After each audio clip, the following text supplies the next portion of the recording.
Okay, we are now live. So, this is the first time I've done a live in full. Just did a quick test live. That seemed to go okay. So, the idea is that I'm going to answer some of the questions that I got through DM or on the posts that I put on Instagram, and then this video will hopefully go live up on YouTube once I've finished. So, let's get stuck into the questions whilst people are joining. First is from Byron, and he asks, do you ever use buses? Well, no is the honest answer to that. I don't use buses unless I'm abroad in European countries. They seem to have a much better hop on, hop off system. Public transportation around the world seems to be a lot cheaper, more affordable, quicker, and all of those good things than in this country here. The last time I went on a bus was probably about 10 years ago. I was deciding that it might be a good idea to save some money, and I was travelling from where I live down to Plymouth. It took about 10 hours. The bus got stuck in traffic, then it broke down. I didn't arrive till midnight. It was absolute nightmare, total chaos, and it kind of served me right for trying to be so cheap. So I've not used a bus for at least a decade now in this country, and I'm okay with that. I'm totally okay with that. So that was the first question. Thank you very much, Byron. I appreciate your question. Hopefully that has answered it for you. So yeah, buses, not in this country, only ever abroad, where they are cheaper and better. Next questions are come from Running for Dad. I'm mentioning people's names. You can find them on Instagram rather than their first names, which may prove more difficult to find them if you try and search like that. So the first question is, could you do a what you eat in a day video soon, or a supermarket haul? Absolutely. So I've got a few videos up on my YouTube channel doing my kind of vegan food hauls, but I've not done one for a while, so it does make sense to go and do another one of those kind of POV style. Now I've got my GoPro, it might be a little bit easier. Before, when I was using my phone, it's a little bit more difficult to do that. But yeah, I will put something together for you. I've got a little fun video I want to do next week. It will be now at Subway. I've got a little idea, something that'll be a bit of fun. So I didn't do it this week because I'm not eating Subway this week. In the lead up to a marathon, I thought it would make more sense to continue with my plan, which was to eat very clean and just enjoy good foods, good whole foods this week, and not rely on the fast food alternatives, which are very nice but not appropriate for prep for a marathon. So your second question.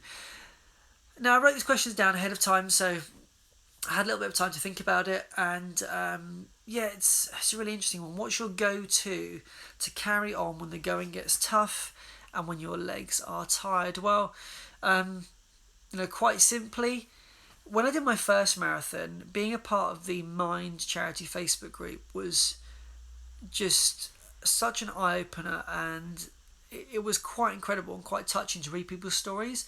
And even though I wasn't running for anybody in particular, although I've had experiences with people with mental health, I live with people with mental health, because I wasn't running for anybody in particular, I was reading their stories and really kind of engrossing myself in the world of other people and what they would be doing on the day around me. And so when I was doing my first marathon and times did get hard, I just looked around me and I saw a lot of Mind vests, and I just thought each one of these people here is running for somebody or for something, and that just drove me to keep going.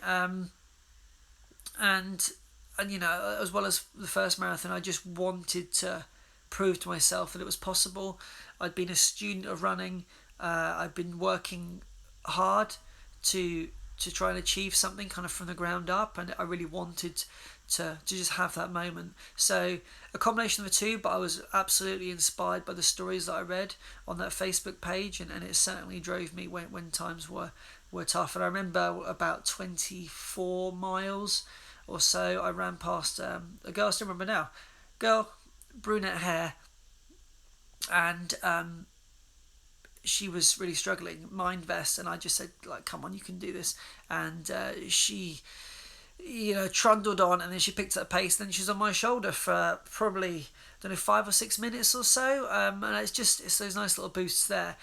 But in terms of what I do now, there are a couple of runs in particular, which I'll talk about shortly, that have been were terrible, were really bad for me, bad experiences. And I know that everyone I've done since then has never been as bad as that. And so that drives me to keep going, because I always think to myself, look, this moment that you're not enjoying is just a moment, it will pass. And, thinking back to those bad runs that haven't gone so well continues to sort of inspire me to keep on, to keep moving forward, and recognise that it is just a moment in time and it will pass. And I like to think about how I'm going to feel after I stop, or how would I feel if I stopped. So whether that's 10 minutes after or the next day, I know that I'll reflect and I'll think to myself, it wasn't much further, you could have done that. And it's just having the mindset really to continue when times are hard, because they're going to be hard. That's the nature of it. But if it wasn't hard, it wouldn't be worth doing. Hey, thanks for joining. Hope you're doing well. Hiya. Hey. So that's kind of the reason why I continue when times are hard. Next question comes from Running with Mark, and his first question is, why did I start running? He sort of knows that it's part of my bucket list to have achieved my first marathon, but then kind of part of that question is, why do you continue to run, and why do you attend running events? So yes, it was part of my bucket list to run a marathon. I sat down one day and decided that I would just go for it, and I would start from the ground up and have no experience whatsoever, and just continue on my journey until I got to my first marathon, which I initially thought would be in 2 years from my starting point. But then about 2 or 3 weeks in, I just had the kind of crazy idea, well, if I just book it for next year, I'll have no option but to get there. And that's what I did, and therefore I was able to run the marathon within the year. But why do I continue to run? It's because I just continue to keep surprising myself. Hey Mark, I'm just answering your first question. How are you doing? Just talking about why I continue to run. So I'm continuing to surprise myself, really. I didn't ever think I would necessarily be very good at it. And so now realising that I'm kind of okay at this and I can do all right, it's kind of given me permission. It's opened the door for me to keep moving forward and keep trying new things. And so, I think for me, I'm just going to keep going until I don't enjoy it anymore. And then I'll stop, because it's all about having fun, and it's about pushing yourself, but pushing yourself for yourself, not pushing yourself because somebody else said you should. And I'm not doing this really for anybody. I'm just doing it for me. And as I mentioned kind of before, I'm a student of this, and I'm looking to improve, and I'm looking to just become better every day. And I know that it requires a lot of effort, and I'm willing to put that time in to see where I end up. And it may be that I plateau and I can get no further, but equally, the sky is the limit. You did tune in at the right time, Mark. Thank you very much. Alex, I'm doing really well. Thank you for asking. Sorry if it's a little bit slow. It doesn't always come through sequentially, and so I may have missed any comments there. I do apologise. Now, why do I continue to attend running events? That's a really good question, Mark. So initially in my first training block, the reason why I attended any events was because I was doing my long runs with a group, and they just said, we've signed up, you need to do it as well. Come along, it'll be fun. They actually gave me the advice, if you start at the back of whichever race we do, it's a good self-esteem boost to run past other people. And that was very true in my first event I did, which I think was a half marathon. It was nice. I'd done a block of training, and I entered the event just assuming I would be awful. And you start to run past people, and it is a nice self-esteem boost. And it's also when you realise there'll always be people faster than you and always be people slower than you. Whether they're in the same event as you or not is kind of relevant. Hey Mike, how you doing? Great to see you. Thanks for joining. I appreciate that. Hope you're doing really well. I just saw what your dad did some amazing the peaks challenges. Absolutely inspirational. Really, really cool. Thanks for joining. I appreciate that. So yeah, and the other thing about events is I've realised, you may have noticed on my YouTube, that I'm doing a lot of local events, and the reason is because I sort of ran out of ideas of where I'm supposed to go, like decent routes, maybe the routes that take in some elevation, or routes that are just fast and flat. So by doing these local events, I've now kind of got a little bank in my head of where I can do 20 miles, where I can take in some elevation, routes that will be tough for me, routes that will be easier for me, and for the cost of entry, that's really, really cool. And it may seem really obvious. Of course, I could just get a map out. But funnily enough, even though I've lived in this area for my whole life, I haven't really explored it as a runner. So, yeah, that's been really, really interesting, the event. And plus, also, it's good to just put yourself in a situation that's uncomfortable. The trail race that I did with Chris from Here We Are Running, who was there as well, that was really hard. And I wouldn't have entered that if it hadn't been for the fact that he mentioned on his YouTube channel, and it's down the road from me. And I just thought, just dive in and see how you get on. And it was tough. It was really, really hard work, but so rewarding. And that's a route that I will be going on to develop my skills on the hills. So yeah, it's just good fun, really. The events, they are good fun, but I also recognise that it's a big money spinner at the moment, and it seems that every single city is running a marathon, trail race, night race, day race, training race, and it all cost of entry is all over the place. So I'm not somebody who is so sold on the idea of an event that I will pay through the nose to attend everything. I just don't need a medal. I don't really need a finisher's t-shirt either, but that's by the by. And so your question is bucket list. So here's a story. I'll try and condense it down. So the idea 2 years ago was I was quitting my job at Christmas time, and I was going to go and see the wonders of the world. And the first wonder on my list was the Grand Canyon. I knew I had to go to Vegas, but wasn't really interested in the gambling. I just wanted to see the Grand Canyon. So what happened was I was due to leave my job at the end of December. At the beginning of December, I was driving to work, and somebody came around the corner on my side of the road. Collision, crash, nightmare. So then what happened was, financially, I had to sort myself out with a new car, and that meant everything I'd saved for my bucket list journey just disappeared. So I had to then continue with my job. I'd already booked the Grand Canyon, so my job were actually very kind, and they gave me that period in January off. I went to Grand Canyon. It was mind-blowing, and it kind of stopped there. So the bucket list is to continue to see other wonders of the world. I don't even know the Grand Canyon is a wonder, is it? The more I think about it.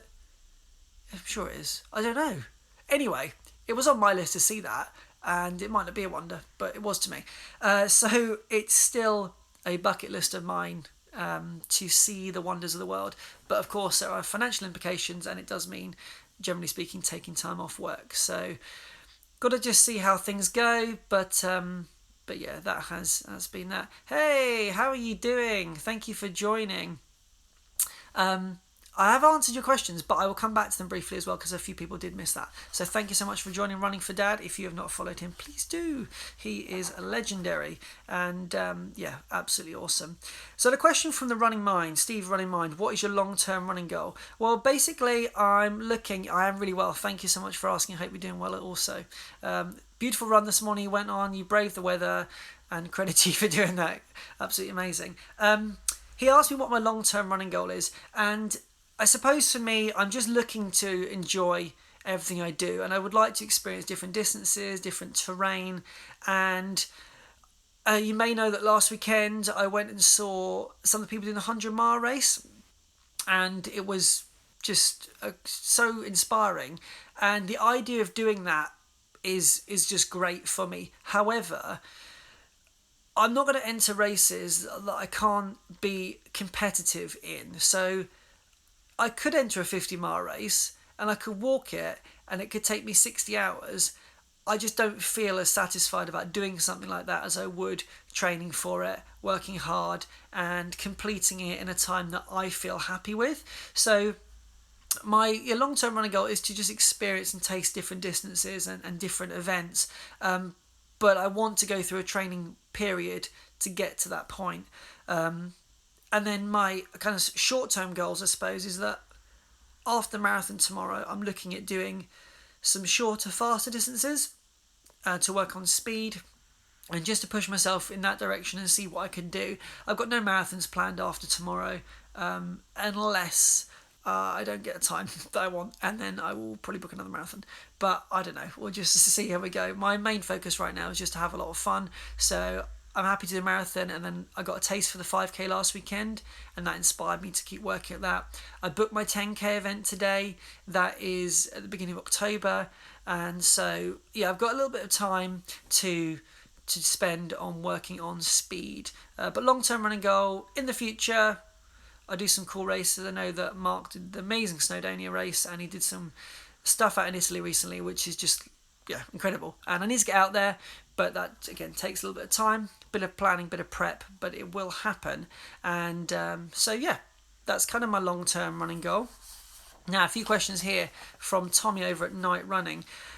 What's one of your bad runs, and what have you learned from it? So, running for Dad. I'm sorry, mentioning your name so people, afterwards know that I'm talking to you directly, because this will be uploaded. You asked one of the questions, which was kind of what do you do when the going gets tough, and I basically said that in my first marathon I was really, really inspired by the Mind Facebook charity page. The stories that people wrote about on there just blew my mind, and even though I wasn't running for anybody in particular, I have had experience living with people and being around people who have had difficulties with mental health, but the stories were completely worlds apart from what I'd experienced. And so when I was running my first marathon, when times got tough, I looked around, I saw those Mind vests, and it just inspired me to keep going, because it was tough 20 miles onwards. And there was a girl I know who was wearing a Mind vest, and she was struggling, and we just kind of had that little moment between us. And I said, look, you know what you're here for. And she kept going, hey, thanks for joining. And this links now also to these bad runs. The reason why I'm able to keep going when times are tough, and they do get tough, is because there are two things in particular that happened in my first training block that I won't forget. First was the run, a long run with a group in the snow, and I got left behind, and it was the first time I felt really rubbish about myself, and I wanted to give up, and it was horrible, and I hated it, and I got really emotional, and it all became too much, and it was silly because it's just running. And I didn't give up, and I kept going, and the group left me, which in the long run that worked really well. But thank you, Mark. Thank you so much. I appreciate it. Thank you for your support. Run hard, absolutely. Leave nothing on the table. Just keep going. So that long run was absolutely horrific. But what happened to allow me to keep going in that long run when I was just close to tears was about 6 weeks before that, I went for a run down the road, and there's a bridge, which I haven't been back to, but I should go back to there and make a fun little documentary of the bridge. And I ran over the bridge, and I just stopped and gave up. And I wasn't tired, I wasn't injured, I just gave up. And it was kind of a bit of a laziness thing. And I felt appalling for giving up like that. And I promised myself that day that I would never give up again. So from that event happening there that I gave up, to the long run in the snow where I realised I couldn't give up because I knew how bad I felt the first time, that's kind of inspired me to keep going. And also I realised that it's just a moment in time and it will pass. And yeah, it's going to be hard, but if it wasn't hard, then it wouldn't be worth doing. And you wouldn't feel fulfilled if you didn't push yourself through that moment of difficulty. And I also like to reflect on how I'm going to feel. So how will I feel if I stop right now? How will I feel tomorrow if at 24 miles I just stop and walk the last bit? Not good. And how will I feel the next day? I'll reflect and I'll be saying to myself, I'll be looking in the mirror saying, it was only another 15 minutes, only another half an hour. You could have done it. Why didn't you keep doing it? So I do want to have fun, but I have very high expectations of myself. And so I push myself through these difficult moments by just kind of mentally staying as strong as I can and trying to be the best I can be, and knowing that it is a mental game and it is about pushing yourself further than you feel you can go, and just doing what you know you can do to be proud of yourself. And yeah, some days are just not going to be winners. I might wake up tomorrow feeling awful, and it won't be the race I want it to be. But there'll always be other races. And actually, who cares? So what? I could run it tomorrow in 6 hours. It's still another marathon. Good. I might feel a bit disheartened when I'm walking back to the car. But so what? There are bigger problems in the world. This is just a bit of fun. This is a hobby. This is nothing that's going to, find a cure for things. This is just me going out there having a good time, and I just try to do my best. I do my best, and I try to make myself proud. And if I can come back for a run thinking you did your bit, did the best you can do, then I'm totally cool with it. And equally, if I have a really rough day, just forget about it and move on. It's just a moment in time, and yeah, we can't always have that one day we want on the day that we want it. So yeah, I've learned from bad runs that they're just bad runs. Like we all have good days and bad days. You can't always have a good day on the day that you really want it to be good. And equally, sometimes you're having a really nice experience, you just don't feel like you're in the right place to enjoy it. Now, next question, interesting one. Tommy asks, do you take any supplements or vitamins to help aid with recovery? So I'm not obviously nutrition specialist here. I'm not a doctor, but I will just talk you through what I have. And so obviously I support a vegan lifestyle. I have a plant-based diet. I have had that now for getting on for 5 years. It'll be, I think, 5 years at Christmas, so 4.5 years at the moment. And obviously the food that I have, I'm really aware of the different vitamins and nutrients I can get from different types of food. So I try my best to have whole foods. Fast food is great. It's really nice. Vegan foods at the moment, the other meat alternatives are awesome. But actually, like in the lead up to this marathon, I'm eating cleanly. I know what's right for my body. I know what's not so good for my body. And I'll wait for after marathon to just treat myself. So I take vitamin B12, which I'm sure if you're not vegan and you've googled vegan and it will say deficient, it will say B12, but actually a lot of people, even those who are not vegan, are deficient in B12, so it's always worth taking supplements like that. So vitamin B12, I take D3 once a day, and that's just to I forget the exact terminology now, but it's kind of to strengthen, to boost, and you can research D3. And then I'll also have like vitamin C as and when, especially kind of in those like winter months and things like that. So I have that. I've not had any blood work done, so I couldn't confirm to you whether I'm absolutely sound. But I know that in terms of the way I feel very good, and I don't feel under the weather. But I know a lot of people getting blood work done, and it's probably something that I should actually book in and do. But I'm also very aware of things like iron. So on my porridge in the morning, I'll have like cacao nibs, which are high in iron and potassium and magnesium, I think. So I'm just doing it from memory. And equally, the plant milk that I have is Rice Stream, and it's rice milk, and that has additional B12 and calcium in it. Funnily enough, when I went to the dentist about 4 or 5 months ago, she was always really funny with me. She's like, well, you're a vegan, therefore your teeth are going to be awful.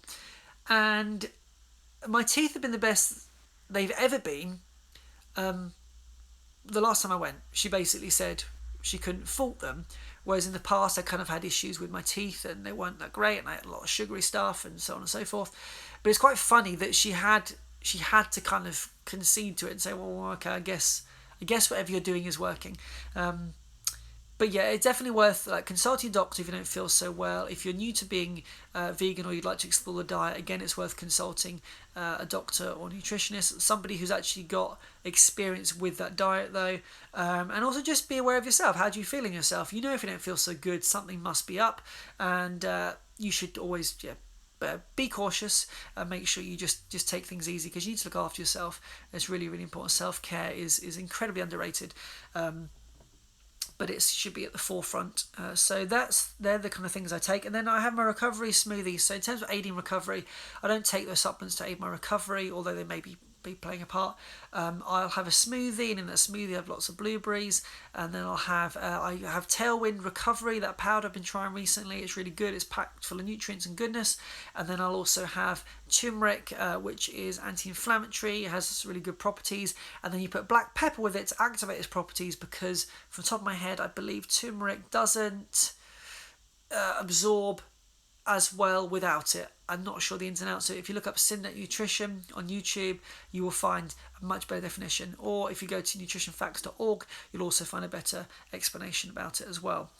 And here we go. The last question we got from Tommy is, the biggest thing you've learned since starting your running journey? It's interesting. So my job is working in education. Every day I see people, I see children, I see adults as well, who are learning things for the first time, and I see that struggle, the journey when they first start, they feel like they can't do something. and it's putting in the hard work gets you the result, and being consistent, and you keep coming back to it and keep trying and failing and learning from those failures. And it's not actually a failure, it's just an opportunity to improve and to something to learn from. So I wanted to become a student of something, and I wanted to start with no experience at all. And obviously I've run in terms of being able to run to the shop, let's say, but I never run as a sport or with any intention to be good at it. And I wanted to be a student of that. So I did read a lot, and I watched a lot of videos, and I spent my time exploring Instagram and all those good things on social media. And what I've just learned is that being consistent will get you the results that you want, and following a plan, learning from others' mistakes, taking on board the wisdom that people who've been doing it for a lot longer give you. There are so many documentaries now. I watched the Barkley Marathon documentary on Netflix. It's from a few years ago. There's a few updated ones on YouTube now as well. And I also watched a video last night on YouTube of Eddie Izzard, one of the comedians who ran, what was it, like 46 marathons or something crazy like that. And you can just be inspired by people, you can learn from them. And so what I've kind of learned, the biggest thing I've learned, is that you get out of it what you put into it. It's quite simple, and that has allowed me to, again, give myself permission to improve by dedicating more time to it and using my free time for good, giving myself that mental space to go out and run for an hour, whereas I would have just been sat at home noodling around the computer, just wasting away time really, and not achieving anything, not having any feel-good factor, not developing any more self-awareness, not giving myself some time to be meditative or to take a moment for myself. And running has allowed me to do that. It's given me a freedom that I didn't really realise was out there, and it's made me feel good in a way, again, I never expected to feel. I didn't know that the way I experience the environment now is so different, and it's a lot more wholesome and a lot more relevant and enjoyable than it was before. You know, I'm walking through nature, but I'm looking around, I'm enjoying it, I'm not just trying to get from A to B. And I guess the biggest takeaway as well, like I mentioned it before, there will always be somebody better than you, and there'll always be somebody worse than you. There'll always be somebody faster, always be somebody slower. Don't take it personally. This is not something to take personally. You shouldn't feel disheartened about an effort that you've made, because you made more effort than the person that's still sat on the sofa at home. What they say, less than 1% in the world have taken part in a marathon, and the more you do, the smaller that number is. And I saw someone the other day, 85 years old, 273 marathons I think he's done, and he walks around with a little Ziploc bag, sandwiches and a flask of tea. You know, we're worried about gels and water, hydration, nutrition. Oh my gosh, we've got to get it right. And there's this guy who's a veteran of the sport who's just walking around with a jam sandwich and a flask of tea, which is just inspiring, really. So it's been a really fun journey. I'm really enjoying it. I'm having a really good time. The community that's out there is just phenomenal, absolutely phenomenal. And the way people... Yeah, legend, absolutely. Oh my gosh! I mean, and then there's you thinking, oh, look, this guy's 80 something, and I'm struggling here. I'm complaining, and he's just powering through his marathons. I don't know what time he's doing them in, but yeah, right in 2020, sandwiches on the pier, little sandwich points on the way. That'd be brilliant, wouldn't it? But it's just quite funny, because I think his attitude was something like, all these youngsters are worrying so much about how many gels they should be taking every 6 or 7k, and he just said, I've just got a jam sandwich. But equally, I sit here thinking, okay, cool, lead up to a marathon, eat clean, hydrate well, important things. But then there'll be people tonight having a pizza, having a curry, having a burger, having chips, waking up tomorrow having a bowl of Frosties. You know, it's each their own. And that's something I've learned as well. What works for one person does not work for somebody else. Oh, that pause there. Sorry, I don't know why that happened. So what works for some people does not work for everybody else. You just can't take what they say as gospel, and you can't look at it and... I seem to be pausing for poor connection. Not sure why. Not sure why that is. Sorry about that. But yeah, it's just... enjoy this experience for yourself. If you're a runner or you think about running, just do it. Do it, have a go. Worry about yourself. Worry about your dreams and your goals. Be inspired by others, but also be inspired by who you see in the mirror, because that's the most important person. You're doing this for you. You might be doing it for somebody else, but ultimately it's you lacing up and getting out the door. And nobody's going to be able to make you do that. Nobody will be forcing you into it. It's all about you. So just, keep doing what you're doing and just keep loving that journey, because it is a journey and we're all on one. So that kind of wraps up the questions that I got DM'd to me or posted. So if anybody has anything else, feel free to... Oh, I seem to keep pausing. Well, at least I'm getting to pause mine. I'm not sure if you're getting to pause your end. But if you have any questions, feel free to drop them in. I'm all prepped for tomorrow. I'm all sorted. Got everything ready by the door. Just going to take my time getting up in the morning. Be methodical, be logical, be sensible. Take into account what the conditions are doing when I wake up. But ultimately, I'm in a good headspace. I'm looking forward to just having a go. It's going to be just an extended long run for me. And it's just going to be a lot of fun. And the Finishers Medal, whoa! I know I mentioned at the start of this video, who cares about medals, but wow, this medal looked so awesome last year. Like someone on a trident. So wow, this is what I want. I just want to go to the places with the coolest medals. I saw some people the other day posting some medals from Disneyland. They looked incredible as well. But yeah, it's been a really, really fun journey. I think I'm up to now. Today, I think it's a 482nd day since I started running. I'm 482 days into this journey, and I'm learning as I go, and I'm expecting to learn more each and every day. And I just keep putting one foot in front of the other, metaphorically and literally. And in the end, it will all come good. And my day will come when it's the right time. Thank you so much for tuning in. I really appreciate it. Thank you so much for your questions as well. I'm hoping that I'll be able to save this video so people can look at it afterwards. I don't really know how it works. I've never done a live before. And hopefully be able to post it on YouTube as well. But thank you so much for all your kind words and for taking the time out of your day, night to watch this. Take care.